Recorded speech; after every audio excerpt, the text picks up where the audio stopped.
Hello everyone, আসসালামু আলাইকুম। তো চলো আজকে আমার মেয়েকে যেভাবে ম্যাগি রান্না করে খাওয়াই সেটাই তোমাদের সঙ্গে শেয়ার করি। আমার মেয়েকে কিন্তু আমি এই ম্যাগিটাই খাওয়াই, কিন্তু পুরোটাই দেই না, আমি অর্ধেক দিই, কারণ আমার মেয়ে পুরোটা খেতে পারে না।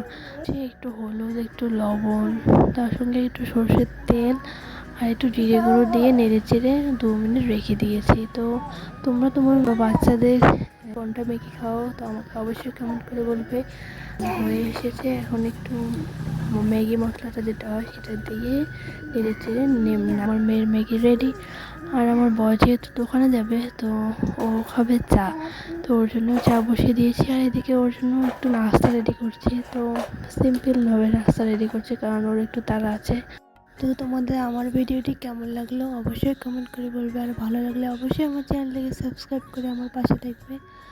তো এই পর্যন্তই, টাটা, ভালো থাকবেন সবাই।